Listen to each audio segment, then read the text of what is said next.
The Tom Woods Show, episode 753. Prepare to set fire to the index card of allowable opinion. Your daily dose of liberty education starts here. The Tom Woods Show. Folks, I've just released another free ebook, this one called Education Without the State. Grab your copy at nostateeducation.com or by texting the word EDUCATE to 33444. Hi everybody, Tom Woods here. Last weekend, we had a tremendous event, the Mises Circle in Boston. We had it actually on the campus of Harvard University in Cambridge, Massachusetts. Tremendous time, great talks, and a lot of additional fun. I gave a tour of the campus. We did the escape rooms with my supporting listener group both nights, Friday and Saturday. Just a great time. And by the way, the second time, as I told you in an earlier episode, we did succeed in escaping the room, but both nights we had a really good time over at escapetheroomboston.com. If you're in Boston, check that out. It's not an ad. I'm just telling you because I like it. They're a fun group of people. Anyway, here's the talk I gave at that event, and the talk is called The Bad News They Leave Out and the Good News They Leave Out. News about what? Well, economic news, because the theme of the event involved economic truths that neither Trump nor Clinton will convey to you, that you're not going to learn about from either of these people. So I gave a talk that I tried my best to conform to that topic. The talk refers to two books. Both of those books will be linked at tomwoods.com/753 for your convenience. I hope you enjoy this. Here we go. Let's dive into some bad news and some good news, neither of which we hear about in establishment outlets. First, for the bad news. I like to end on an up note, so let's start with the bad news. The bad news comes via our friend David Stockman. And in fact, what I'm going to say to you today revolves around two books I have been reading over the past week or so. And the first one is David Stockman's book, Trumped, subtitle, A Nation on the Brink of Ruin and How to Bring It Back. Now, Stockman is not saying that Donald Trump is extremely knowledgeable about business cycle theory or interest rates or the Federal Reserve. His point of his book is not really about Trump at all. It really is about the condition the country is in, such that people would think that the source of their problems is trade agreements and the market and whatever. He does believe that there's a greater chance under Trump that some of the dead wood might get cleared out, but he says, I realize that's a pretty thin reed to rest my confidence on. But that is an incredibly good book, and I strongly urge you to read it. And you'll say to yourself, I'm just going to read one chapter and then I'm going to do something else. And you'll be astonished. You're reading a book on the U.S. economy, and you're just reading chapter after chapter. It's that good. What Stockman is going to say is, it's true that we have heard that there are many indicators of a healthy economy right now. Why, look at the figures for unemployment and look at the stock market. Only an incorrigible perma-bear could have any concerns about the conditions of the economy today. And he says, yet, let's consider how sluggish the so-called recovery has been. In year 8, we still have 45 million people on food stamps. Median real household income is 5% lower than it was in 2007. And this, to me, is the most revealing statistic of all. There are 71.3 million full-time, full-pay breadwinner jobs right now. And he's thinking of a breadwinner job as being a job that brings in at least $50,000 a year, and it's full-time, and it's not a restaurant job or a bartender job, but it's a full-pay, $50,000 a year at least job, sustainable. 71.3 million breadwinner jobs right now. That is nearly 1.4 million fewer breadwinner jobs than there were when Bill Clinton left office. So they've had 16 years to try out their monetary central planning theories, and that's what they have to show for it. We've had 93 straight months of virtually zero interest rates. We've seen the balance sheet at the Fed expand by $3.5 trillion. That amounts to 4 times more than all the bond buying that occurred in the entire first 94 years of the existence of the Fed. So it's not for lack of trying. The theory behind cheap interest rates is they're supposed to work like this. The cheap interest rates induce households to take on more debt. And when they take on this additional debt, this borrowing that they've done allows them to supplement the consumption that they can do out of their current income. Because now they have a loan, they can also spend that money. So they borrow and they spend, and the spending stimulates aggregate demand. It creates rising demand. That in turn leads to more production, which leads to more jobs, which leads to still more income and more spending, keeps the cycle going. Now, it turns out this is all preposterous nonsense, and it becomes clear that this is so once households reach what Stockman calls peak debt. Households get to the point they can't borrow anymore. They are tapped out. They are leveraged up as much as their income will allow. So now when the Fed keeps trying to do it, you see basically no change in household balance sheets. The whole thing has been a very, very long one-shot parlor trick. That what you are doing is borrowing economic activity from the future and enjoying it today. But when you reach that future and people are tapped out in terms of debt, the parlor trick doesn't work anymore. It has been expended. After 7 years of massive monetary stimulus, the domestic production of consumption goods is still 9.1% below where it was before the crisis. And it's at a level, same level it was at in 1999. Now remember, the whole point of the low interest rates is to stimulate all this consumption. And yet we have far fewer consumption, we have a far less consumption, production of consumption goods going on. So it goes to show that the wheels are coming off this thing. In other words, it is not doing what it's supposed to do. So where does all the credit go? Where does all this additional credit go if it's not being borrowed by households and spent to allegedly to goose aggregate demand? Where is it going? Well, as Stockman puts it, central bank credit flowed entirely into speculative carry trades, structured finance, and corporate financial engineering, and it massively inflated asset values. That's where it is.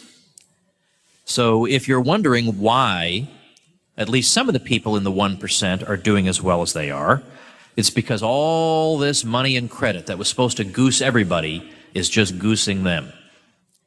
Needless to say, the Fed does not come up when talking about the 1% or ill-gotten gains, or frankly, even international trade in the position of American workers. Stockman has a chapter arguing that extremely bad monetary policy, rather than trade agreements themselves, are responsible for, in effect, pricing Americans out of jobs and sending those jobs abroad.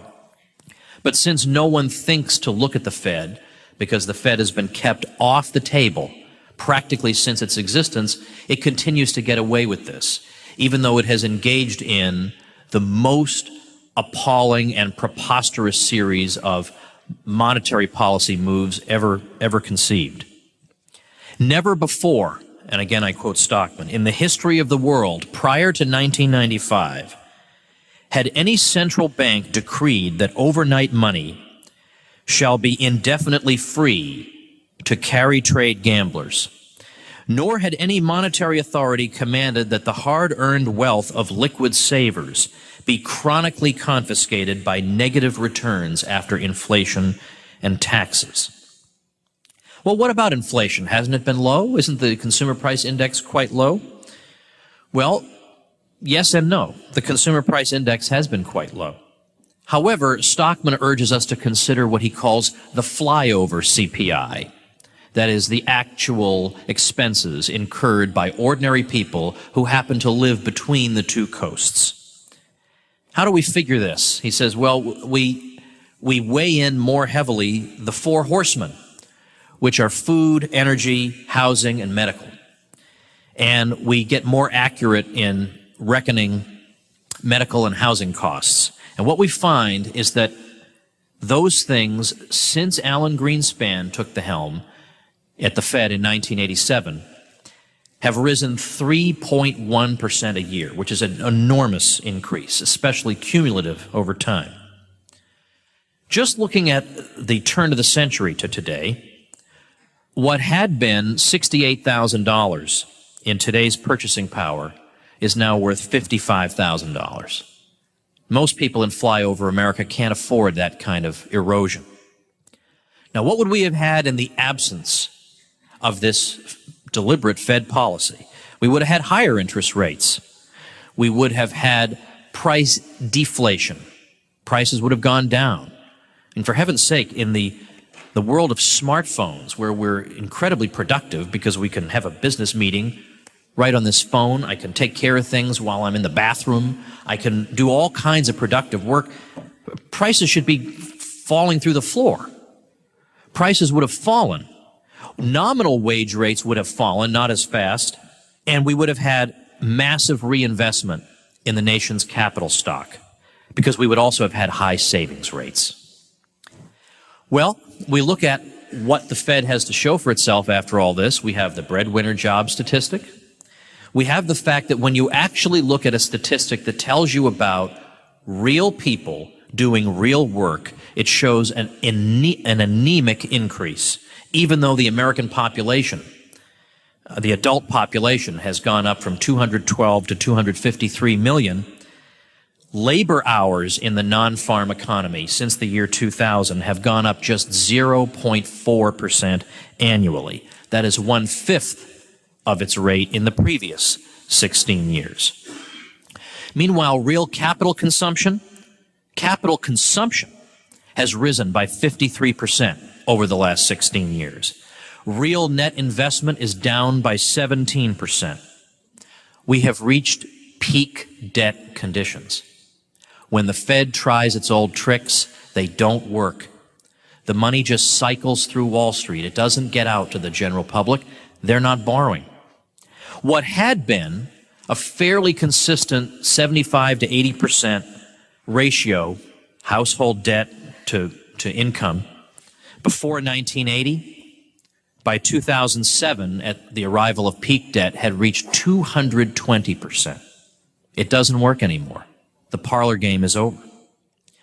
Moreover, what could zero-cost overnight money be used for? Nobody uses zero-cost overnight money to fund his inventory or equipment or receivables, because you can't be sure that you could roll it over, and then your business could be in complete turmoil if you can't meet the new interest payment. So nobody uses that. Consumers don't do that. It's used to fund speculative trades of Wall Street gamblers, according to Stockman. So this is a pretty grim picture, but it's interesting to note that at the same time, that if the Fed really is out of tricks, sooner or later, people are going to figure that out. Sooner or later, there will be enough of us to get that message out. But that, I think, is a point that neither candidate is really understanding or willing to admit. And that's our theme today, is what we don't hear from them. We certainly don't hear what I just told you. We don't hear David Stockman being referenced by either one. He darn well should be. Now, at the same time, I told you I've been reading 2 books. Let me tell you the other book I've been reading. The other book I've been reading is a book by Kevin Kelly with the audacious title, The Inevitable. I should have named some of my books that. The subtitle is Understanding the 12 Technological Forces That Will Shape Our Future. Now, I don't want to be one of these Pollyanna people who says technology will save us from the state and solve all our problems. But what I do want to suggest is that we are on the cusp of something very significant in which the private sector is going to outpace the ability of the state to act as a predator on us. So when we think back to the emergence of the internet, it's interesting to note that at the beginning, the commercial potential of the internet was not appreciated and was actually disparaged. It was thought that to take this glorious and beautiful thing and start putting the electronic equivalent of billboards on it would be to soil it. So, in other words, at the beginning, people didn't actually think buying and selling would take place over the internet. That's how much people didn't get what this thing was and what its potential was. Or they looked at it and they thought, wow, a lot of content can be transmitted through this thing. Where are we going to come up with all this content? We're going to need thousands of channels. And they didn't realize we'll produce the content. Never even dawned on them. At the offices of ABC, they thought we're going to have to come up with like 5,000 channels for these couch potatoes to sit and watch. Never dawned on them, we'll create the channels, and they'll be much better than your crummy crap that nobody wants to watch. Likewise, we look at eBay, Craigslist, many of these other places, you got billions of transactions per year, and users are doing most of the work. They photograph the item, they catalog it, they do their own, they post, they do their own marketing, and they police themselves, by and large. They police themselves. Facebook does not have to say, how are we going to generate enough videos and articles to keep people entertained? They produce no content whatsoever. We produce it. No one predicted that. No one predicted that. Or that Twitter or YouTube or Instagram, nobody predicted that. Initially, the thought was, where are we going to come up with all the content we can put on this thing? So it goes to show something just happened that nobody, it wasn't just the internet itself, it was the human response to it. No one anticipated. Now, as we look at things that impress us technologically, we also have a certain trepidation because we're told that robots are going to take our jobs. Yeah, the internet's wonderful, but robots, I don't want those. Robots are going to take my job. And I don't mean to make light of that because robots are going to take a lot of jobs. They're going to take a lot of blue-collar jobs, and they're going to take white-collar jobs you don't think they can take. Already, there are robots that can dispense pills at pharmacies. And that's already being done out in California. They have not made one mistake. You can't say that about human pharmacists, who now are free to be up at the counter talking to you while the robot is filling your prescription. It's incredible what they can do and what they will be able to do. I mean, to me, just the fact that one of Google's newest computers can actually caption a photo perfectly. It can figure out what's happening in the photo and give you a perfect caption. How about that? So just when you think, ain't no machine can do my job, maybe it can. What kind of world is this that we're moving into? I understand the fear about that. But at the same time, let's think about, first of all, what happened in the past. In the past, most people worked on farms, and that was the case of 200 years ago, and automation pretty much took away 99% of those jobs, literally 99%. They're gone. People wound up with brand new jobs they could never have anticipated. And in pursuing those jobs, we might even argue we became more human because we diversified, because we found a niche for ourselves that was unique to us. And we begin as automation is going to make it possible for human beings to do work that is more fulfilling. How is that?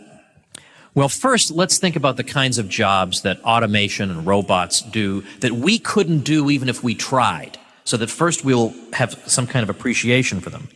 Making a computer chip, there's nobody in this room who could do that. We don't have the precision and the control to do that, so we couldn't even make a single computer chip ourselves. We can't inspect every square millimeter of a CAT scan to look for cancer cells. These are all the points that Kevin Kelly's trying to make to us. We can't inflate molten glass into the shape of a bottle. So there are many tasks that are done by robots through automation that are tasks we physically could not do at all and would not get done otherwise. But also automation creates jobs we didn't even know we wanted done. And Kelly gives this example. He says, before we invented automobiles, air conditioning, flat screen video displays, and animated cartoons, No one living in ancient Rome wished he could watch pictures move while riding to Athens in climate-controlled comfort. But once it becomes easy, once our basic work can be done easily through automation, it'll be relatively easy for us to be fed and clothed and sheltered and have our basic needs met. Then we can really ask the question, why are we here? What are human beings for? What is the point of my life? And again, from Kelly, industrialization did more than extend the average human lifespan. It led more of us to decide that human beings were meant to be ballerinas, full-time musicians, mathematicians, athletes, fashion designers, yoga masters, fan fiction authors, and folks with one-of-a-kind titles on their business cards. Same with automation today. We will look back and be ashamed that human beings ever had to do some of the jobs they do today. Now, here's something controversial. I was watching an interview that Kevin Kelly did. I want to get him on my show, but he's not doing any more book promotion until the spring, so I'm going to nab him then. But he says, when you think about it, there's a sense in which we want jobs in which productivity is not the most important thing.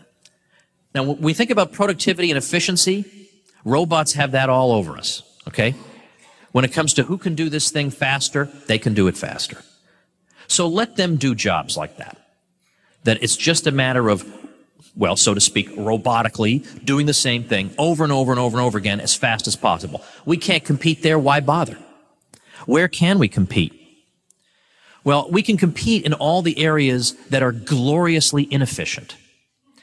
Science is gloriously inefficient because of all the failures that are involved along the way. Same thing with innovation. Same thing with any kind of art. It is grotesquely inefficient from the point of view of the running of a pin factory. Being creative is inefficient because you go down a lot of dead ends. Healthcare and nursing, these things revolve around relationships and human experiences. They're not about efficiency. So let efficiency go to the robots. We'll take the things that aren't so focused on efficiency and productivity, where we excel, and we'll focus on relationships, creativity, human contact, things that make us human. We focus on those things. Now, with extraordinary efficiency comes fantastic abundance. And with fantastic abundance comes greater purchasing power because of the pushing down on prices through competition. So even if we earn less in nominal terms, our paychecks will stretch much farther. That's how people became wealthy during and after the Industrial Revolution. It was that we could suddenly produce so many more goods that competitive pressures put downward pressure on their prices, and our paychecks stretched much farther. That will continue to be the case. And so even if I have a job that pays me relatively little, in terms of how many of the incredibly abundant goods I'll be able to acquire, it'll be a salary the likes of which I can hardly imagine. Now, I can anticipate one objection. This is an objection I'll hear from leftists and also from some traditionalist conservatives. They'll sniff that consumption and greater material abundance, these don't improve us spiritually. These are actually impoverishing for us.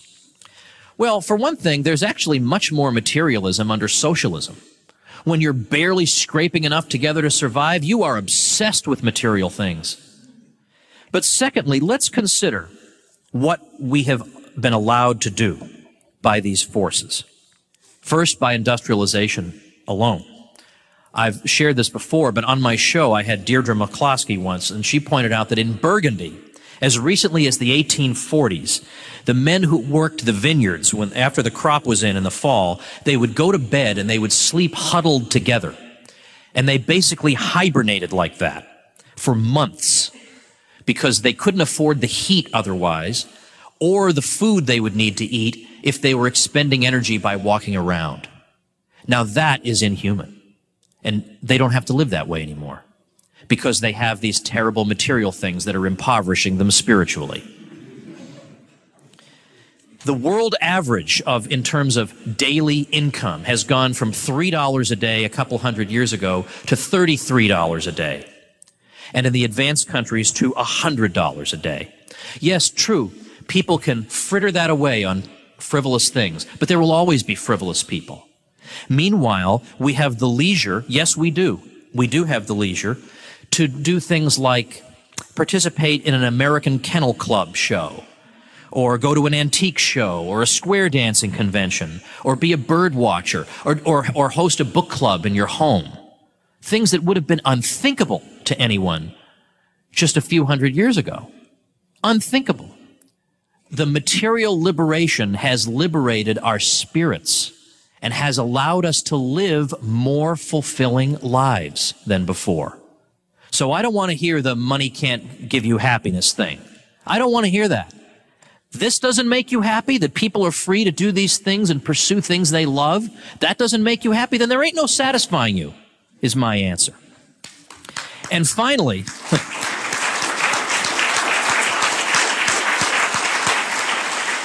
look at what we are on the verge of acquiring. A universal library with all the knowledge in the world in one place. Kelly has a section on this. Imagine having every book in every language available to everyone everywhere.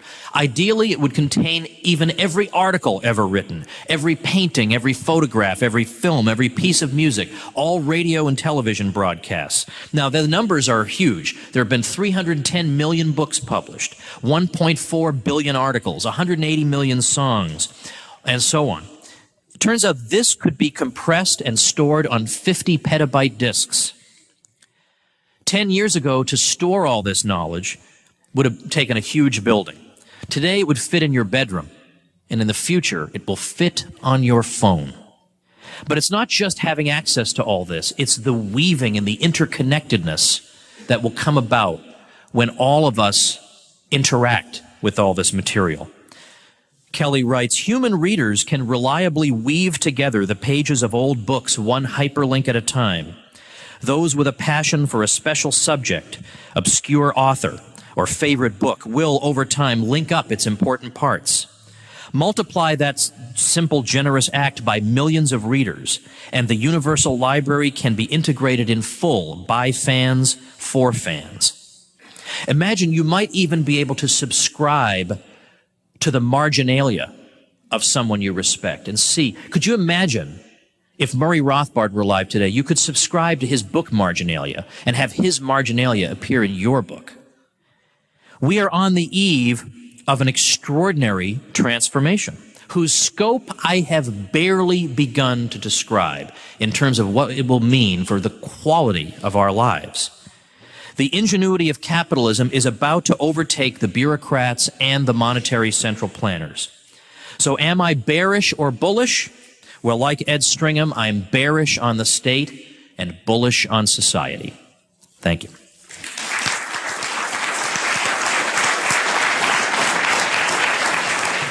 All right, a funny item before I end for today. You remember back on episode 736, I talked to some scammers on the phone. If you haven't heard 736, you missed a doozy. Because I'd gotten a voicemail message from people claiming to be from the IRS and saying that I was about to be sued over back taxes. Well, I knew it was a scam, so I called them back and had some fun at their expense. But then the next day I thought, well, what's the point of having a podcast if I don't get these people on the air? So I did that, and I told them, look, I'm going to record my end of the conversation. They were okay with that, so I went ahead and did it. By the way, we edited those conversations to make them easy to listen to, because there were long pauses. Obviously, they were not speaking to me from the United States, so there was a long lag in between responses. So it was cleaned up for clarity and for your listening pleasure. Anyway, I got my revenge on these people by wasting a lot of their time. Well, a number of people have been sending me a news item from, I don't know if it's the Telegraph, one of the British newspapers, that reports that one of these call centers, fake call centers pretending to be from the IRS, has now been shut down in India. Authorities arrested 700 people, and they're looking in particular at 9 ringleaders of the whole thing, and it's exactly the scam that I encountered. It's the one where they claim you owe taxes, and then they say, to pay those taxes, go to Target and buy a Target gift card, and then, of course it's ridiculous. How could anybody fall for that? but apparently 1 to 2 people out of 100 were falling for it, which was enough for them to bring in somewhere on the order of $150,000 a day. Amazing. Interesting while it lasted, but looks like they got him. So I'm taking full credit for this. I'm going to say they got the negative Tom Woods Show bump. That ought to learn them. All right, tomorrow, Rosa Brooks joins me to talk about her new book, How Everything Became War and the Military Became Everything. That's episode 754. See you then. Become a smarter libertarian in just 30 minutes a day. Visit TomWoods.com to subscribe to the show for free, and we'll see you next time.